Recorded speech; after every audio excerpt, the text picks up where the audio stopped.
because it is in our story where we truly find that in our DNA, that same DNA that flowed through our ancestors is here today.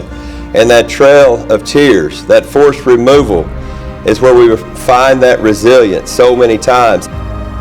And so as you think about your journey, about where you have been personally, not only your ancestors, not only your great-grandparents, but where you have been. And we are in the midst of a revitalization right now that is so exciting.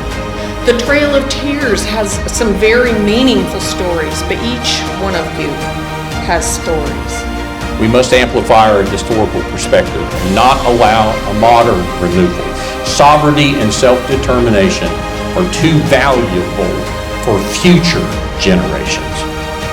However, this will require not only the strength of our tribal leaders, it will require the strength of our people. And we know the battles and we know the scars that our ancestors felt because we feel those. And when we peel these layers back, we can find that healing. And our country, our tribes are undergoing a time of healing continuously. But today, we understand that there's so much that is out there for each of us to grasp and to take hold. And it is organizations like this that are going to be paramount to what our youth see tomorrow, so that they can have a future and pass these stories and these things along in the most relevant and the most righteous way each and every day. We wouldn't be gathering here knowing that we've got a great Cherokee democracy. We wouldn't be here, and I couldn't be here as a chief of a nation, because our nation might not exist. But it does exist.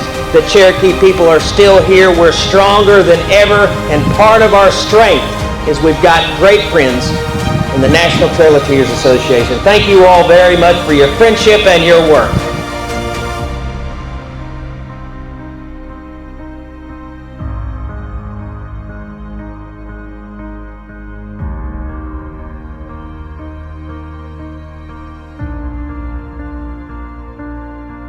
Can you guys hear me? Well, I'll full disclosure, I am married into Jack's family now. And after working with Jack on a National Park Services film, it was intentional. Jack's fantastic. He's very likable. And if you're ever on remember the removal ride, which I ran, 14 to 15, and I know a lot of people out there, Jack is beloved by a lot of people on this program, and so we certainly appreciate it. And so sort of related on that. Married in anyway, and I will claim that. Also, I know the Trail of Tears issue is probably one of the biggest injustice that we've faced as indigenous people of these lands, but I think that another one that's way down the list is having me go after Jay Hanna. So that's really unfair for me. So I brought slides so at least we can entertain you through, if I don't have the verbiage or the articulate skills or the dates, we can at least, let me see here. I thought I had slides. Somewhere out there. Now I'm just going to have to be like Jay Hanna at this point. How are we doing? Yeah, let me see what I can do here.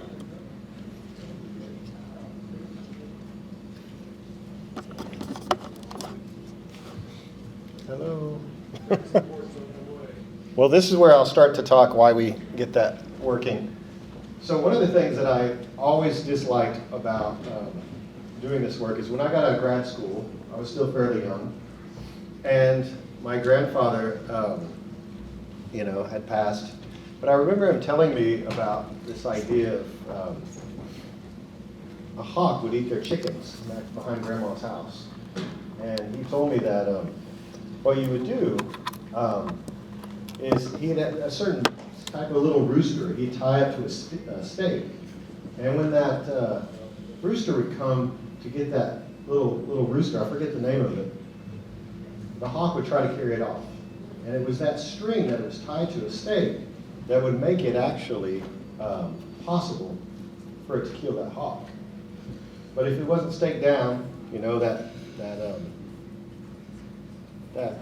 chicken would be toast. It would just be eaten because that hog would carry it up where it was powerful.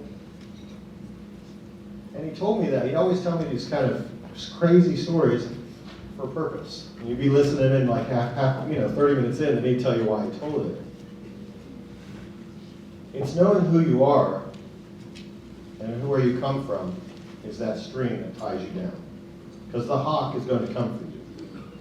And it's our culture, our community, knowing where our family is, that keeps us staked. So when the hawk does come for us, we'll be staked down so that we have a fighting chance as a community. And as people, we have that chance, and this is before removal. And one of the things that I do like to show people is us before removal.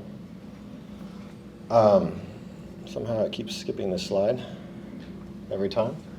Anyway, I had the 5 tribes on there. I'll just jump down here.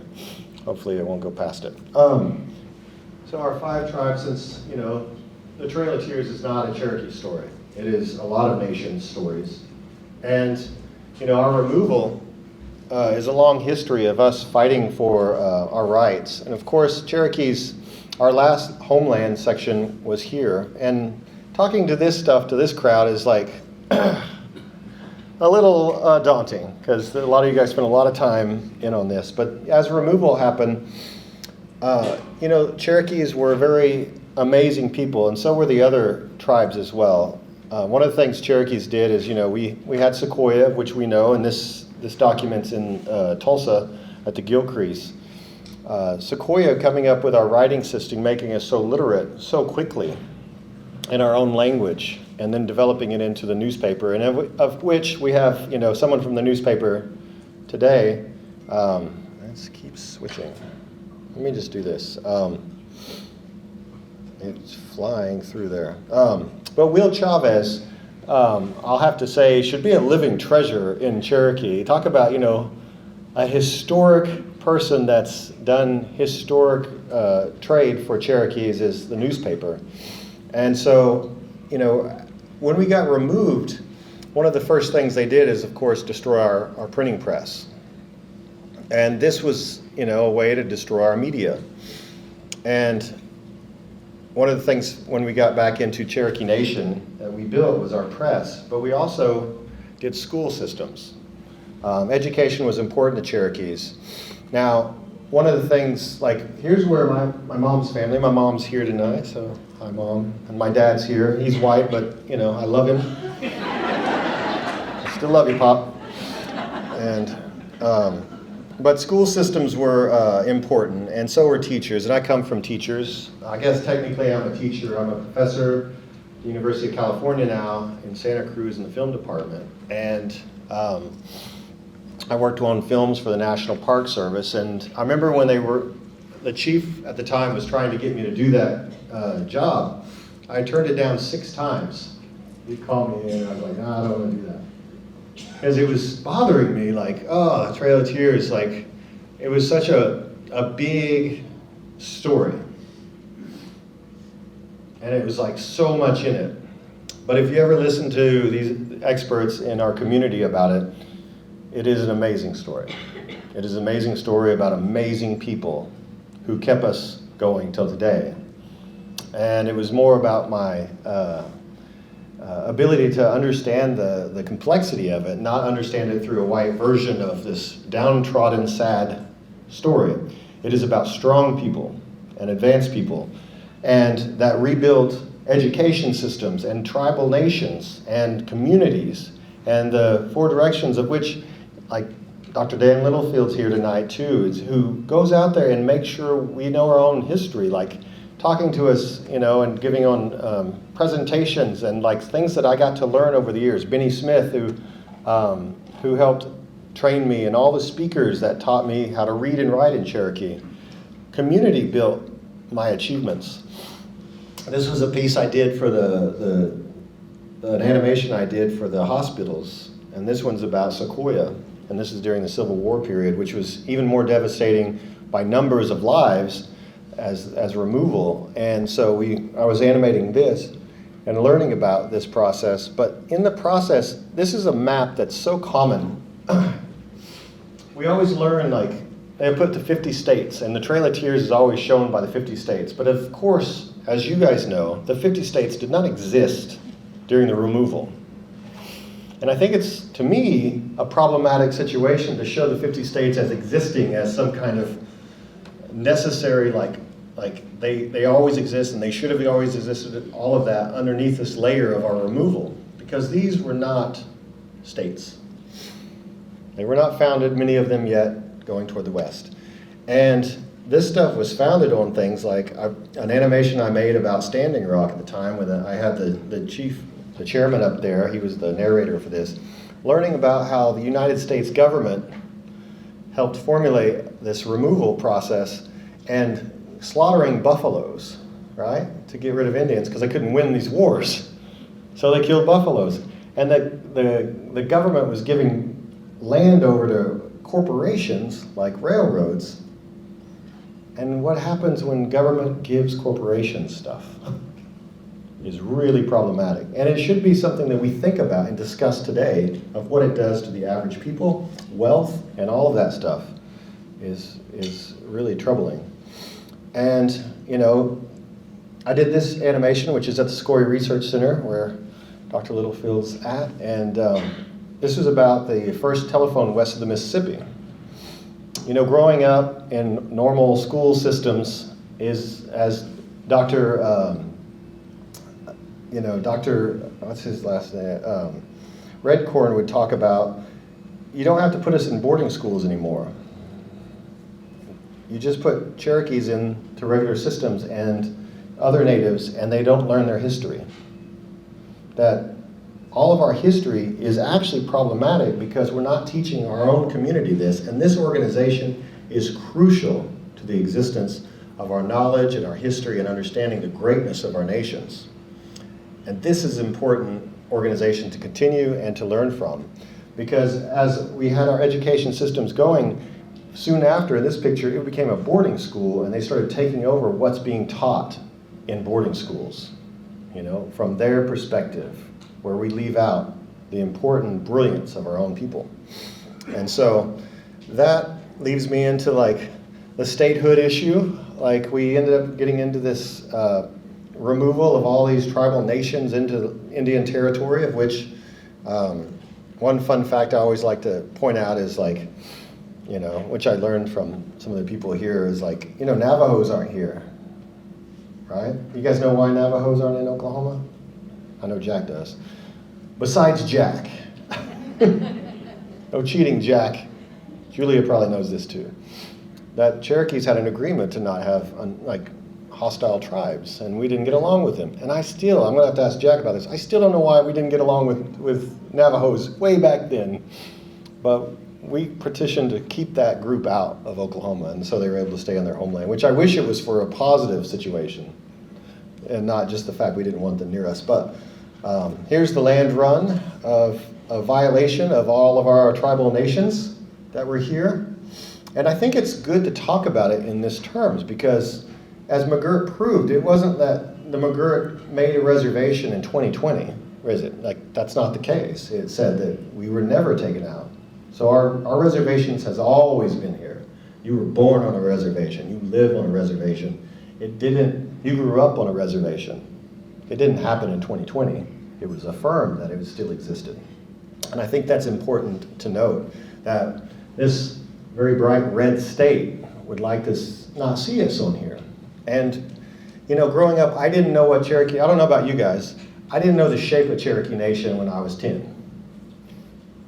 I don't know if you guys did, but I didn't. I knew where, like, I was in Cherokee Nation. Sometimes you'd see signs growing up, entering Cherokee Nation or Creek Nation, but what shape is that?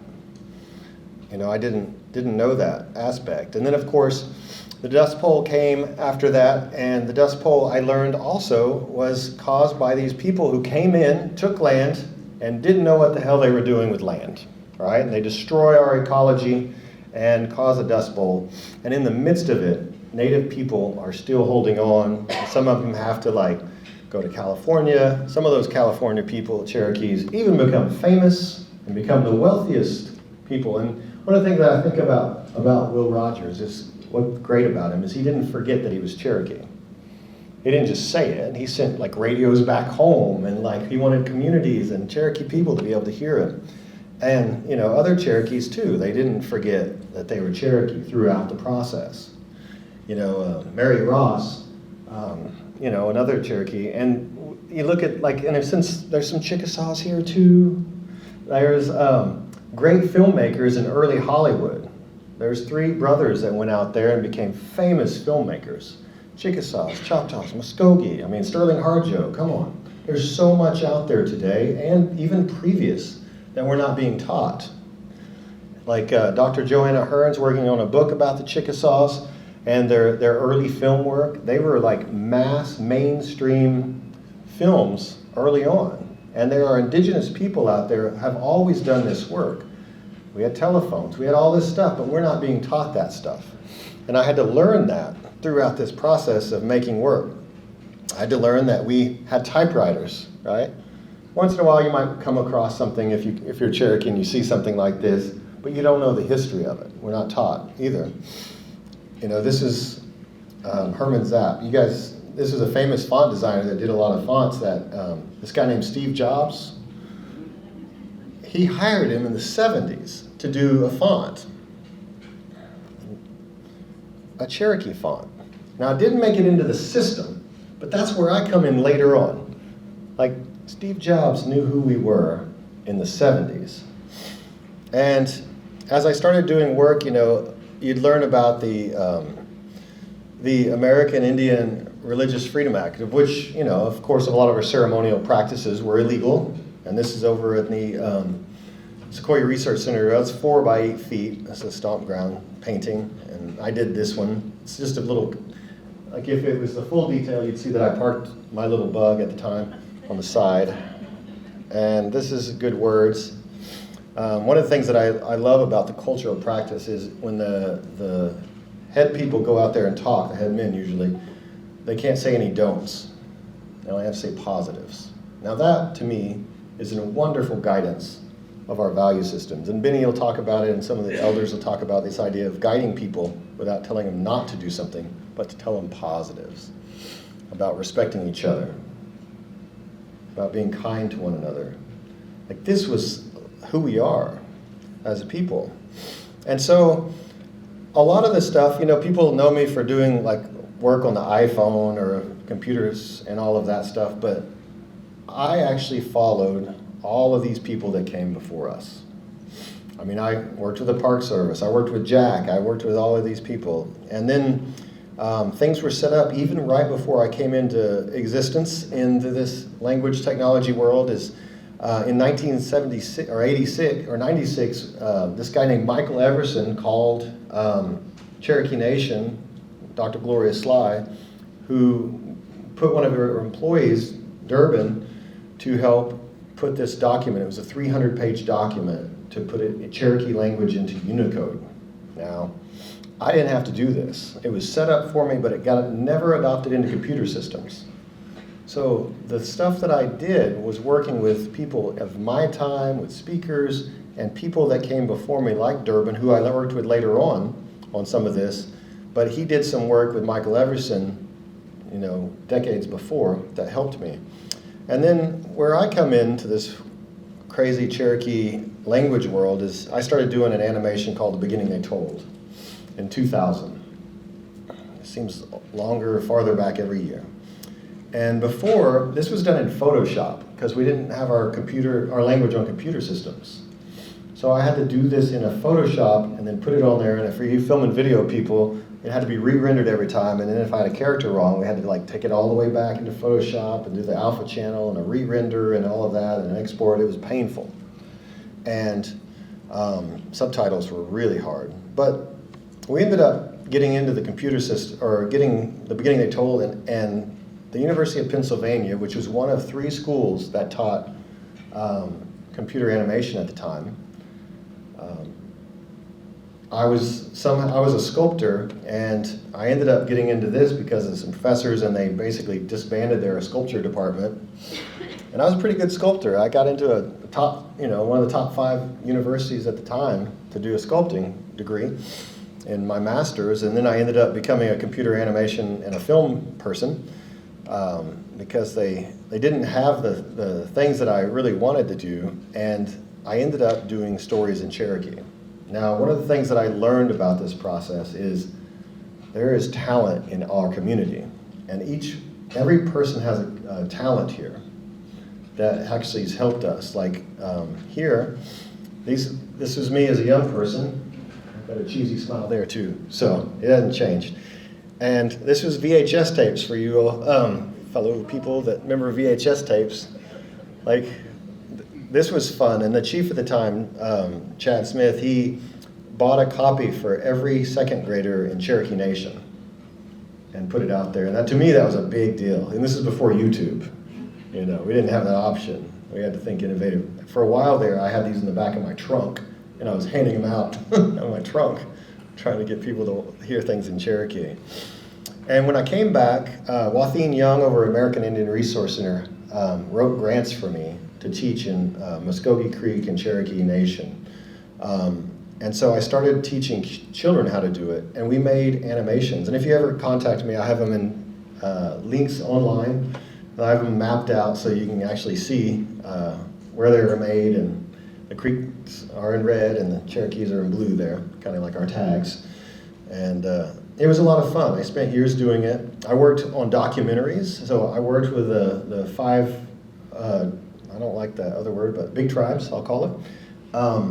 And we did things like trying to petition against the English-only bills that were in the state legislature. Because one thing that these 5 big tribes do is they're political. They've been political since before statehood, before there was a removal, and we still are, and we still get together. And as I learned from Dr. Littlefield, there's been some great collaborations between the tribal nations. And this is one of them. Our communities coming here to teach this and learn from this kind of information is crucial. And I think it's one of the reasons I was able to do all the stuff that I was able to do, because I'd go up into Apple or Microsoft and all of that, and I'd have to know my stuff better than they would. And they're pretty smart people, but they don't know our history. And I'd have to be legitimately accurate, because you don't want to sound like a fool in front of those people to do your stuff. So I did the Trail of Tears film, and I did multiple some of our language programs we're doing. I did documentaries about that. But I was also doing animations for the immersion school, which had just started. And one of the problems that we had is that we had a font that was very difficult to read when it was subtitled. The old typeface font was made for a newspaper. And that font was made by 3 different foundries stuff, and it was some of them are really thin. Well, if you stick that on an iPod, of which we did at the time, which I will show you some of my artwork. You remember those little iPods, little wheel? Well, you should try to read those subtitles. It wasn't easy. So, coming up with font designs, because when we started doing immersion school, they were just 3 and 4-year-olds at the time. And so it was fine to do that when they were doing pens and paper. But, I started working with others to get Cherokee Unicode in the system. Now, the first process of doing this was, first we went to Microsoft, and we had an Eastern Band, so thank you Eastern Band, person over there that got us into some high-level meetings. And at the time, Microsoft was the big monster on the ground. Apple was still graphic design program people and filmmakers, and that was about it. But I was both of those, and I liked Apple, but I knew that if you work at Cherokee Nation, you got a PC. It's a government institution, and as you guys know at the Park Service, governments use PCs, because that's what governments do.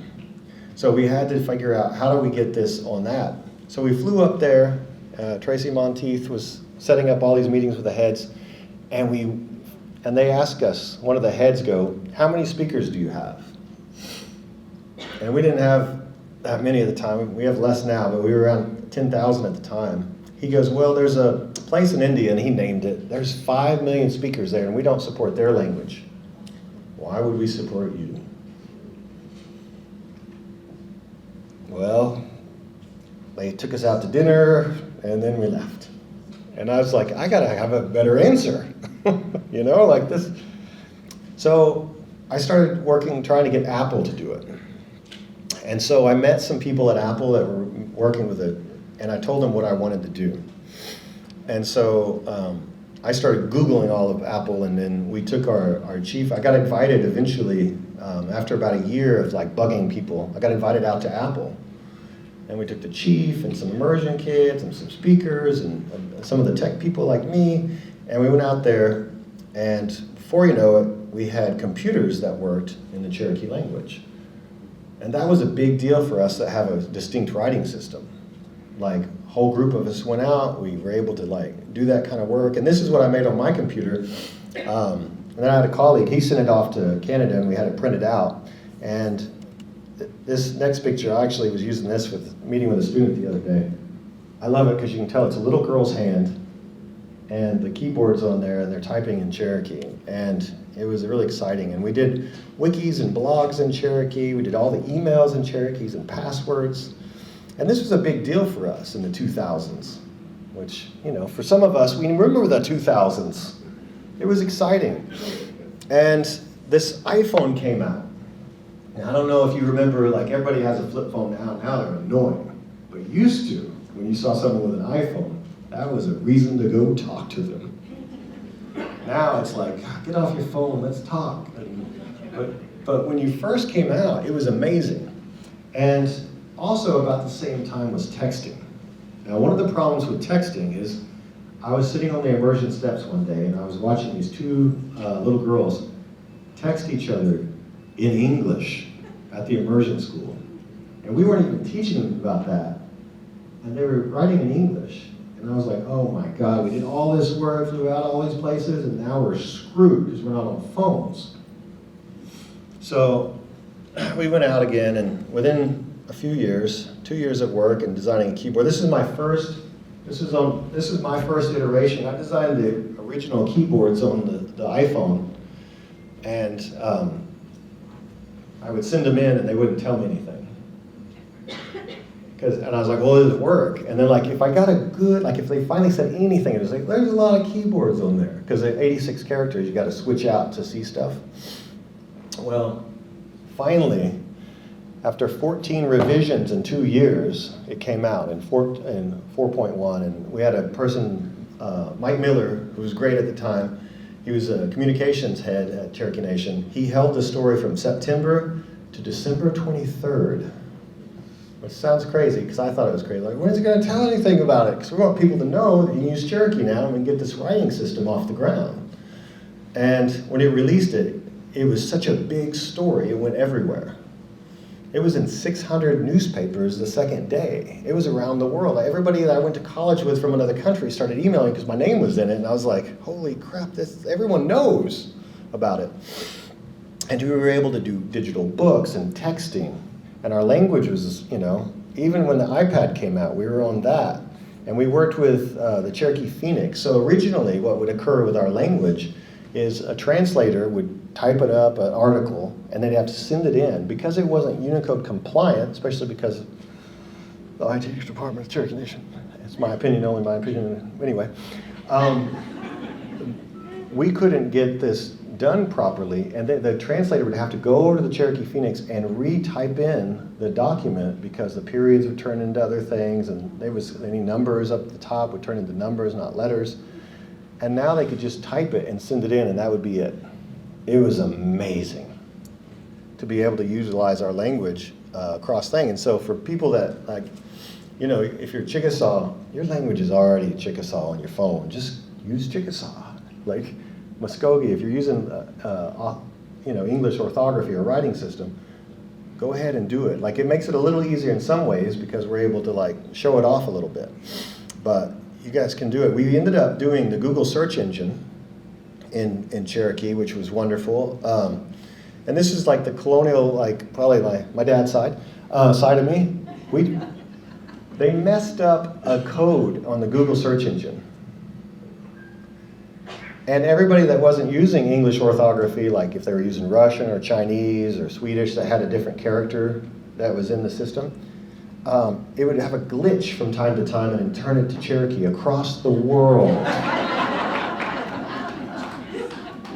And it was showing up everywhere. And then because my name was in the iPhone article, people started emailing me, how do I get this off my language? I can't read. And so like people started putting YouTube videos up in their language, how to put it back into their language. And I was like, we're taking over the world. It was so exciting. And you know, we were like the 51st language that got onto Google, and that was exciting. And iPhone, you know, we did Gmail. We were able to utilize that. We did Facebook. We did Facebook in Cherokee and Windows operating system, which almost killed me. It was horrible. I knew Windows 8 would be bad when I was translating it, and they ended up going to 10 eventually. It was a mess, but we translated it, 1.5 million translations. And I say we, I'm not a translator. I worked with people and I'd type it up as they talk. They would say it and I would type it in Cherokee. And we spent, you know, 1.5 years doing that with teams of speakers. And one of the things that I think that's great about our people is that we do things together. And all my successes are because people like Jack and David Hampton, and like, they support me. The Trail of Tears, you know, when I was on the ride, you know, we had all these people, Trail of Tears organizations, we had community people supporting us to make these projects work. And this is the same thing. We had a lot of people making this stuff work. And like other tribal people, like, how did you do that? You know, thinking like somehow I'm brilliant. No, I just have a lot of brilliant people around me supporting me. And that's where, you know, we were able to do it. And of course, I've had to write about some of this stuff, and I ended up getting into academia. But this is what the subtitle would look like. As you can see, it's kind of hard to read. Right? So I started working on font design, and one of the things that I found is speakers in the original didn't like anything other than type fonts. Right? The Bible was in this old type font style, so it was almost like sacred. But you can't read this on a subtitle. So I was like, how do you address that? So my first iteration, well, technically my second, was trying to do fonts that were handwriting, because speakers liked handwriting, because they'd seen a lot of different handwriting samples. So I did over 40 handwriting samples originally. And part of it was too, is like people would translate. I'd be out in the community doing animations. And if you notice, this is the Lee character. Some people in handwriting would loop the Lee over, which kind of looks like a claw for you Cherokee readers out there. But speakers all knew what it was. And the yo, which has an H that's looped over, in handwriting, some people would do this. And I'd be like, what is that? You know, when it's sitting on its own with inside of a word, I wouldn't know. And there was 2 dots on top and 2 dots on the bottom, and I didn't know what that was. It was a quah, and all the speakers seemed to know what those handwritings were, but the immersion kids and some second language learners like myself couldn't read it. So I built fonts around handwriting samples so that we could read people's handwriting. And then I did stuff like if Tron was in Cherokee, so something fun. And then people started picking up my fonts across the boards. But in this time period, we got on Unicode, me and a colleague of mine. They invited me, and then I had a colleague and I both got on Unicode. And once we got on there, the Osage reached out, because they have their own writing system too. And I was like, you know, after learning all this history, we didn't do the best for the Osages. All, in my opinion, not the opinion of Cherokee Nation. We used to always say that. But it was kind of rough history between Cherokees and Osages. But I figured we owed it to them, or at least I did, to help them. And so I spent a number of years working with their language department. And now Osage is on the iPhone. Came out about a month ago. It's very exciting. But I still do artwork. I did these gorgets and all of these things. I started doing this because when I was doing all this tech work, I really got tired of tech. Everything was pixels. And what happens if you've got no electricity? Would anything that I ever made exist? I thought, so I started going, well, what if I put the fonts and started doing it? What would I use it? You know, like how would I make it last, 1,000 years? And I thought, well, copper is traditional and it's in technology, so I started doing that. And so in the process, I started doing animations still, and Cherokee Nation bought a planetarium. And they're like, can you make something in that? And my arrogance said yes, which I should not have said yes. It took me 6 months to figure out how to shoot a film in a 360 world in computer animation. It was actually kind of tricky. And then to actually tell a story in a 360 environment was also a lot of work.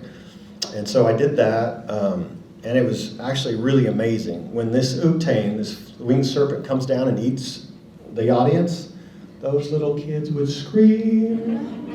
As we'd show it at the camps, it was really exciting and probably traumatic. And so I had different Cherokee academics have me do their book covers. We got Dr. Courtney Lewis, and then Daniel Heath Justice. And then this piece was about this immigration stuff. So I didn't realize this too, and it's good to learn about other tribal people. You remember when the Trump administration was locking up foreign people crossing the borders, and they locked up those children, and 6 of them died in one day? 5 of them were indigenous children and didn't even speak Spanish or English. They were indigenous kids. And this book was written it had labelings of body parts so that these indigenous communities, and mind you, indigenous people aren't leaving because they want to. They're getting forced out of their homelands, and that's why they're coming over here. So people demonizing a lot of these people coming over the border don't always understand the full history. Some of these people have no other choice. Like these are not even Spanish speakers. These are indigenous folks that are being forced, and they're just trying to survive. And these 5 children that are indigenous died in cages. This group that works with them asked me to do this cover of the book because it was about body parts that work with medical people.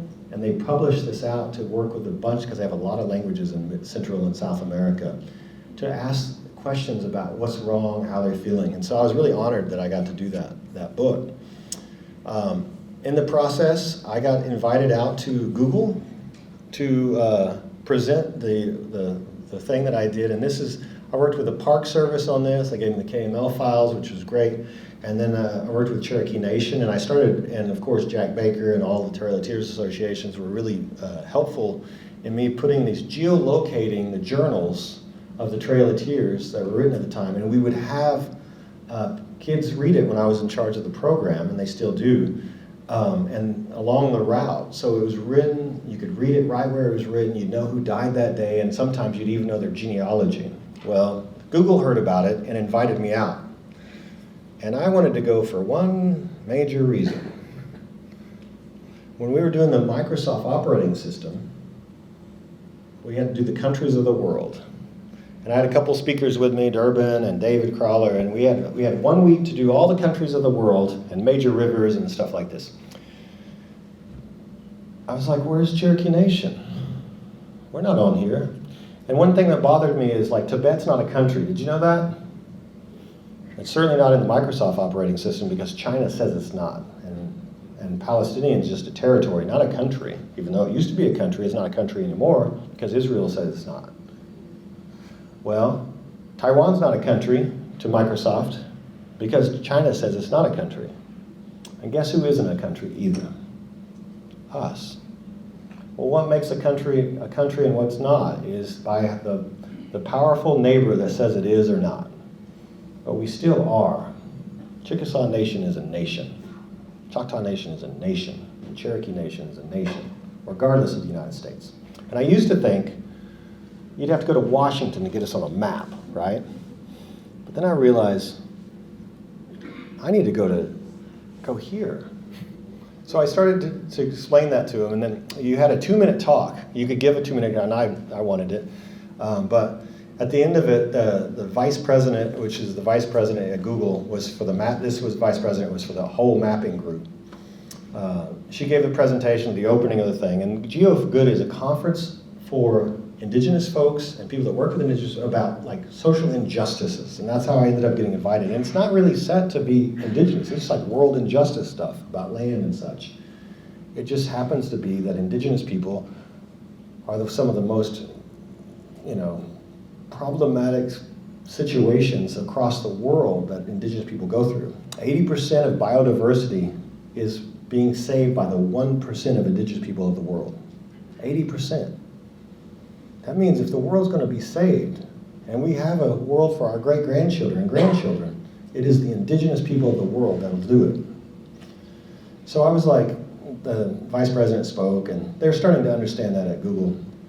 And I said, she goes, can you answer any questions? Because she's a vice president. She was taken off after her 10 minutes. And she's like, will you just answer a few questions? And the lady that's running the thing, asking her bosses. And I was like, so I raised my hand, and I asked him, why isn't my nation on the map? I said, we have uncontested borders with the United States. Why isn't Cherokee Nation on the map? We've been in the same time, I think it was 176 years, and that's how long I've been working on that project. And yeah, I know, it's been a while. And so she goes, I don't know, let's ask Ann. And Ann was like, well, we just worked with the National English Congress, and isn't reservation, put a few reservations, isn't that the same? And I said, no, it's not the same. And so all of this stuff ties back to things like water rights and legal issues and things that your tribal nations are fighting to keep clean. Did you know that almost 90% of the water in Cherokee Nation, the rivers and streams, is impaired now? So I started doing animations about that. And I also started writing articles with some of my colleagues, there's Dr. Gerald Heron, aforementioned, about how to get your language on computer systems for the indigenous people that haven't got on there yet. And so I wrote about that. And in 2017, there was a writing app, and so I worked in summer of 2017. Of course, by the way, I don't get paid by these groups. In fact, when I was flying out to Google for like all these times, after I left the nation, I didn't get paid either. I was just doing it because that's what we do, right? I mean, I'm sure everybody here is sacrificed for your organization, your structure, your community, to try to get the word out about the knowledge that you know. And in 2018, I had a baby, I bought a new car, it was very exciting, and Cherokee was on it. I don't want to be selling cars here, but the Honda Accord 2018 had Cherokee standard on the phone, and all Hondas do. And so do many of the other ones now, and CarPlay has that too. It's not always on the dash like Toyota, but it's getting there. And I'm very excited, and the Tesla, of which my parents, doesn't have Cherokee on it yet, which is sad. But it's starting where it's starting to happen. I was an advisor on this font with monotype, and then it started going into places I never knew it would go. Because used to, when my wife would call me, it'd just be boxes. Have you ever seen those for you Cherokee folks? It's just boxes, and you don't know who's calling. You're like, 1, 2, 3, 4. Okay, it could be my wife, could be like, you're counting how many letters it could be who's calling you. Well, this came out, and I was so excited. In fact, when I just bought it, and I was sitting in the thing, and she called me to ask me which way we were going home, and I saw her name, I almost cried, because it was so exciting that font ended up well beyond me. And I still make animations. This is so easy now. For you all you do is have to type in Cherokee, and it shows up. And if you're like, I don't like Macs, it's on PCs. And you're like, I don't like PCs, it's on Macs. You're like, how about the iPhone? It's on every iPhone in the world. You're like, no, I like Android. It's on Android too. And it's exciting. Chief gave me an award in, I think, what was that, 2016, which is exciting. I think I had to leave the nation to get an award, but I did. And I got an award, which is kind of mixed bag on that one.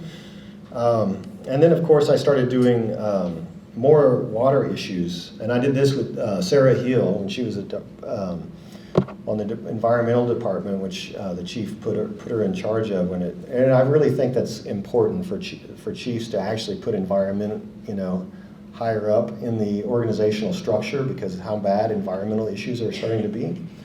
I mean, if we can't fish and eat the fish, that's pretty bad. Like, we're supposed to be able to do that. And so I made lots of animations in Cherokee in the last few years, I guess 23. And, during the pandemic, I got a contract to do a show, which you'll be playing tonight at 7 o'clock if you're around. It's all in Cherokee, set in there.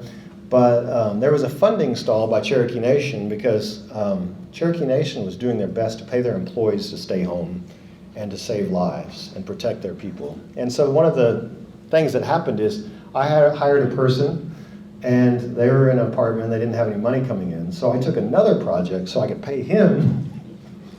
So I did this Searching for Sequoia that was on PBS a few years ago, and I animated it with a friend of mine, Jonathan Thunder. And I just took the money just so I could pay this other guy so we could eat until we could get our money. And this was exciting. We were in the drive-in. This is my lovely wife and son, Amayi. But, you know, I've been in a lot of different film festivals. But this was a really weird one.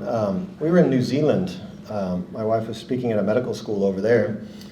And we had to go over there. And 3 days before we left, the Fan Museum called me.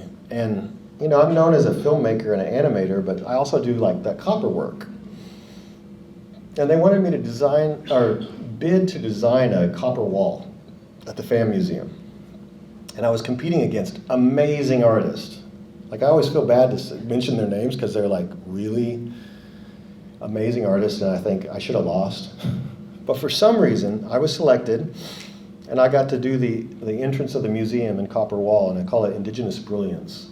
And so if you ever go there, it was really exciting for me as an artist to be recognized with the other artists. In fact, as proud as I am about this work and being able to be chosen, the fact that they put me in a category with the people I've competed against made my life.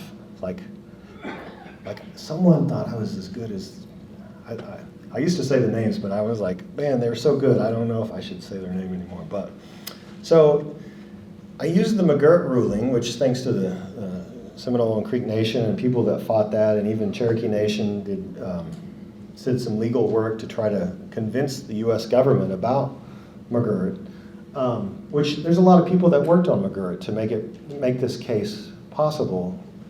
So an hour after the ruling, I called my Google people, of which I was fighting for 6 years at the time with Google, to try to get us on there. And I used the McGirt ruling to get our tribal nations, Chickasaws, Choctaws, on there within 2 weeks. And I brought Sarah Hill in the conversation to explain the McGirt ruling to Google's mapping team about why we need to be on maps immediately. So within 2 weeks, we were in there. And of course, the CNN article, it looks like I was just like oh, this is neat article. But another thing that happened is the Cherokee Nation's GIS department also gave the materials over for the KML file. So like all these projects are a group of people. And what's great about getting older, which there's a lot of things that aren't great about getting older, is knowing more people and working with more people. And so, so I was able to get those tribes on these maps after coming up with this concept a long time ago. And now, even when I went out to Google in 2015, the Canadians, indigenous groups, told me not to waste my time. They'd already tried for 15 years and they couldn't get on. And I was like, well, I've had some success in the past. I'm going to try. And it worked. And so I did video games in Cherokee. This is all in Cherokee. Lois and David Crawler, Lois Deason and David Crawler with the voice, working on text-to-speech in Cherokee. It's not out yet, but it's going to come out soon. Anyway. Cherokee Nation being on maps was a dream of mine. Like, I really wanted it to be on there. And then doing VR work with different groups. This was in Muskogee Creek. I worked with some Muskogee Creek people. This was in Iroquois language as well. And this is what you'll see tonight if you guys are around. David Crawler helped with the entire process, and so did a lot of speakers.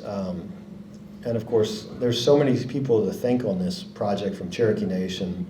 And then, of course, I had Wes Studi. So if you guys are big fans of Wes Studi, of which I am, he's in there too, and he's singing. He's fantastic. We have the canones. You guys, I think everybody calls it something different, but I think all of us have this in our tribe, making the food. And then, of course, I have stuff like this peppered throughout the thing about different indigenous films and TV shows that I liked. Reservation Dogs and Only Good Indian and Rutherford Falls. And of course, like things like this on this show, I do a grocery store and I have to do everything in Cherokee. So I had to do all the products and make a label for everything in Cherokee, of which it goes off like that, but I had to make it. And so this show will be showing at 7. This is my lovely wife, her and my boy, when they do a bear dance, are the growling people. And so I was really excited to do that. But again, I digress to say that we grew up in a world like this, where people would forget us on maps. And I started bugging Apple in the same way. And so I started meeting with Apple, and they met with me. I was the first person they met with, and I got them in touch with the GIS department at Cherokee Nation, who did wonderful work with them.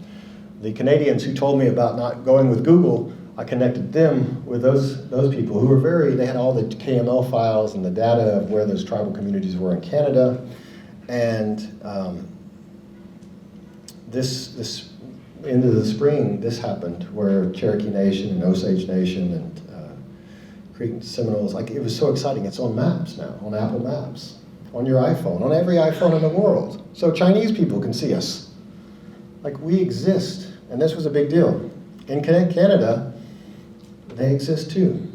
And all these different nations. I remember flying into Vegas, and did you know there's a reservation around the Vegas airport? I didn't know that. My head's shaking because you guys are smart people. But I didn't know, but I saw it. It's like the Vegas Indian community, which was amazing. It has the information about them on there. And you can travel around, and there we are, on maps. And what made it possible was a lot of people, Creeks and Muskogee, and lawyers that are fighting against Supreme Courts, and our people that are in this, yeah, I pushed for it, but none of us get anything done without each other. And some of the most important work that's being done is here. You guys are the foundations. You guys are that rope that ties us to our history, that makes us powerful. When we explain why it's just for us to be on a map, you know why.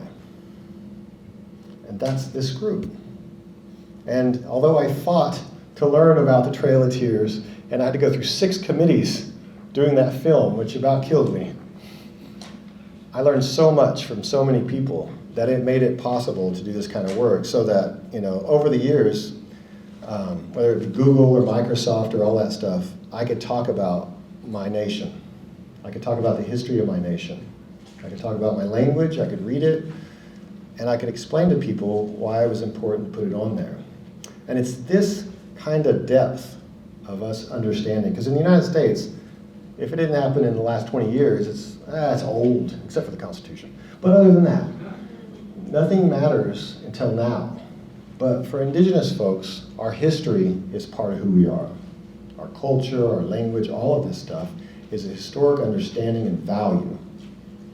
And for us, it is a deep path to making sure that we're very powerful people in this world. And I thank you guys for being a part of it. And I thank you guys for being here today, because we're still here. And we continue together. So thank you.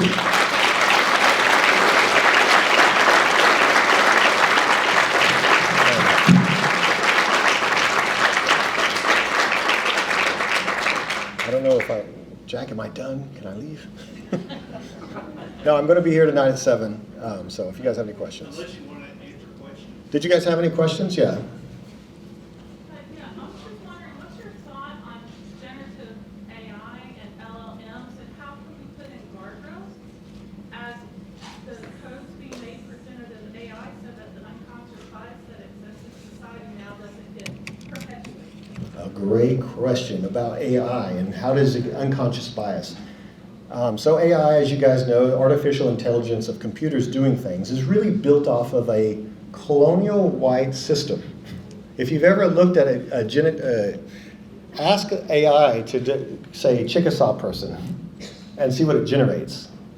See what it says about Cherokee. I remember one day I said, show a Cherokee man, and it would show a Jeep Cherokee and a guy taking a picture of it. And then one time it looked like a caveman, and in one operation it was like a caveman in leather, and he had a kind of a beard. It looked like it wasn't what you would think we would say, and in no time was it even modern or contemporary, of which we always are. we are indigenous folks today. Like, we always put this idea, we are citizens, we are people here, this culture's here. And AI has bias because we're such a small population. And I would say this, all this work needs to come from us. And one of the things that you have to do is in those, on those accounts, there's places you can put in bug reports, which means, like, sometimes in Apple they call it a bug report, a report. Sometimes all of these things complain about it. The more complaints, they'll do stuff. And one of the things that we need to do is actually, as folks from our distinct communities, is we need to make sure they're working with us to address those issues, because it's really important. Because what's going to happen is AI is speeding up what knowledge is going to be able to do. And the knowledge about us is mainly wrong. I mean, think about the Trail of Tears stuff. You all know that, like, there's been inaccurate Trail of Tears information from the beginning, in the mid-1800s. Like, you can find books written in the 1880s with inaccurate information in it.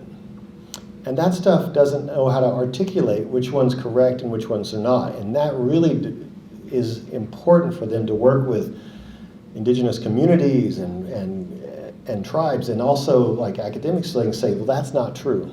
Like, this is inaccurate. And so what I would say is, it's never been more important than now to interact with them. I'm a professor out in California, which I haven't been out there very much, but they still pay me, so I'd like to acknowledge that I get paid from out there.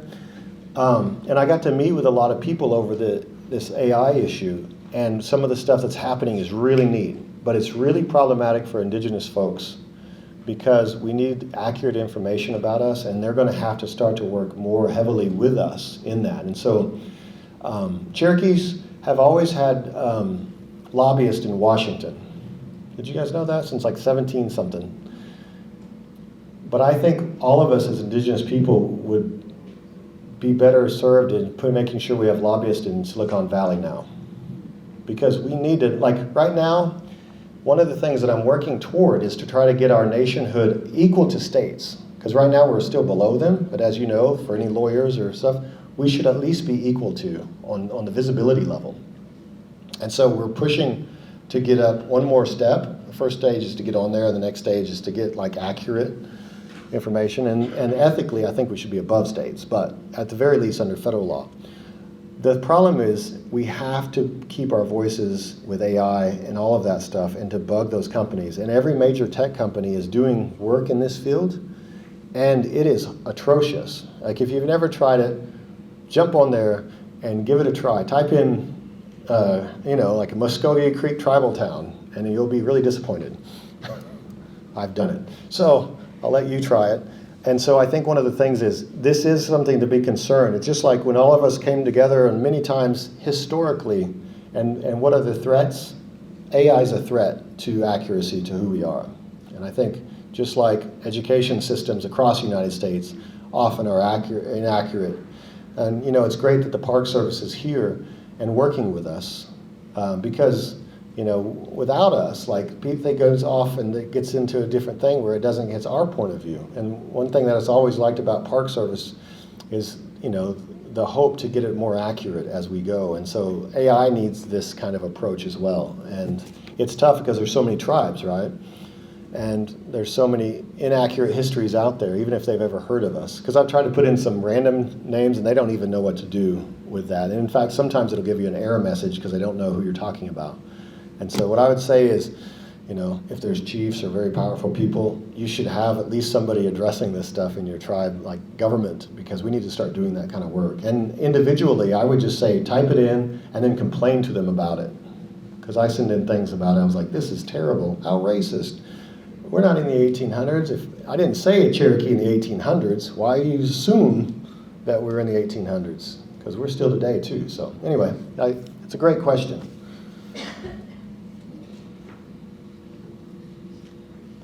Well, thank you all. Unless anybody has, I can get down. Yay. Okay. Thank you very much. Thank you for being here.